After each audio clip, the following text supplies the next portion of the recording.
In your view, how dedicated really is Trump's administration to achieving a real ceasefire deal in Gaza? Thank you, Rehan, for having me. Greetings to you and to your dear guests.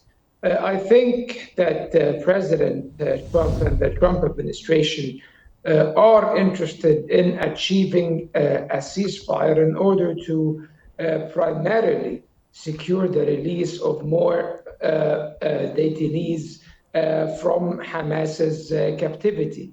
And not necessarily, the goal is not necessarily to definitively end the war or end the Israeli aggression against Gaza. And that is evident from the details of Mr. Witkoff's proposal.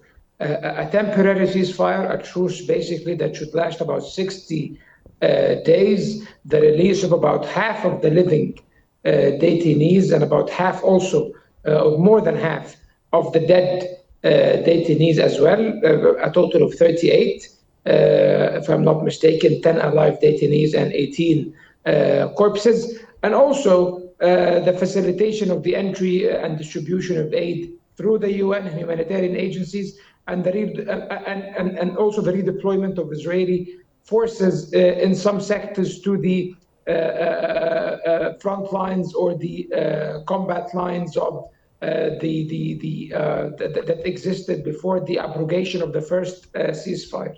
And there is a vague provision that says that the Trump administration or the United States will work on maintaining a framework to end the war. However, there is no definitive or clear timeline for the cessation of hostilities and the full withdrawal of the army of occupation from the Gaza Strip. So it seems very troubling. It seems to be a proposal that is designed to cater to Israeli interests and to ensure that Israel reserves the right to resume the war whenever it sees fit. And of course, this is quite problematic. However, this does not mean that the Palestinians should reject the ceasefire proposal.